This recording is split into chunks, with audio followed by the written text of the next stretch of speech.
Shalom saudara-saudara yang dikasihi Tuhan. Hari ini kita akan merenungkan firman Tuhan dengan tema hidup bergantung pada Tuhan. Hidup seringkali menjadi sebuah perjalanan yang penuh dengan ketidakpastian. Ketakutan akan masa depan, takut akan kegagalan, takut akan tantangan. Hal ini menjadi kondisi yang sering dihadapi oleh orang-orang.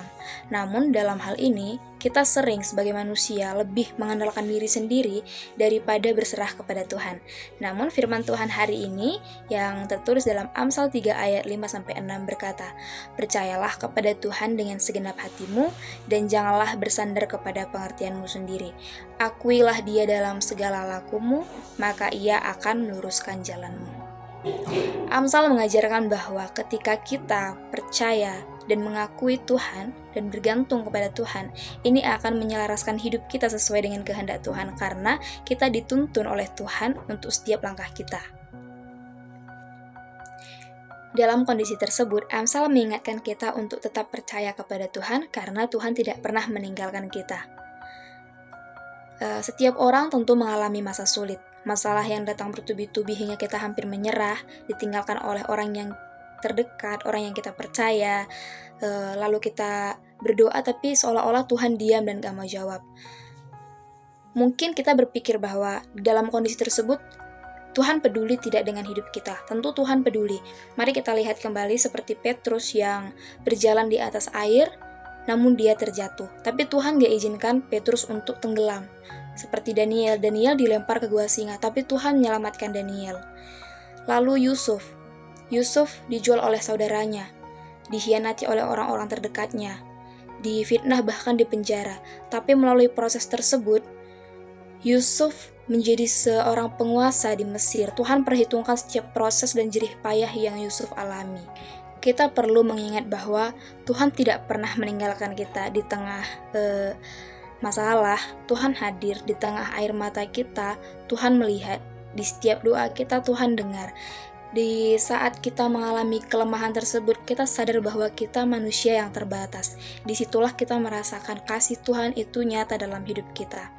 Kita percaya Tuhan bukan hanya mengubah keadaan kita, tapi Ia menguatkan hati kita. Hidup memang penuh dengan proses yang sulit, tetapi ingat, dalam proses, dalam waktu dan caranya, Tuhan akan tepati janjinya. Setelah kita percaya, kita diingatkan untuk tetap setia, karena ketika kita setia, Tuhan perhitungkan hal tersebut. Nah, manusia sering diperhadapkan dua pilihan ketika mengalami kesulitan, yaitu menyerah atau tetap bergantung kepada Tuhan.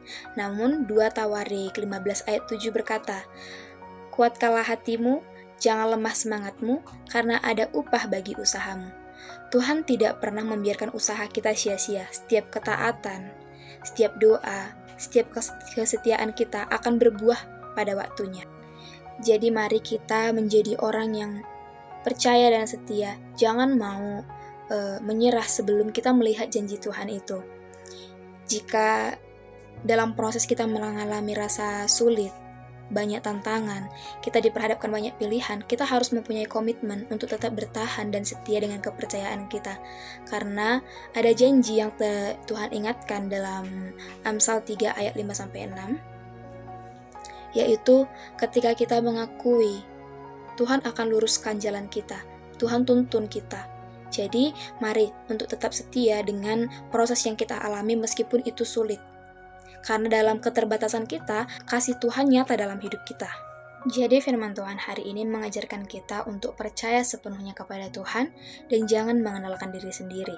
Kita harus menyerahkan segala sesuatunya, baik itu kekhawatiran kita kepada Tuhan, agar Tuhan yang menuntun kita. Lalu hal terakhir yang perlu kita lakukan yaitu untuk tetap setia. Hidup ini penuh tantangan dan masalah, tapi jangan biarkan kendali masalah atas dirimu lebih besar daripada kuasa Tuhan. Tidak ada hidup tanpa masalah, tidak ada perjuangan tanpa rasa lelah. Jadi tetaplah bertahan. Demikianlah firman Tuhan. Semoga firman Tuhan dari Amsal 3 ayat 5-6 ini menjadi pedoman dalam hidup kita dan menjadi penuntun langkah kita. Tuhan Yesus memberkati. Shalom.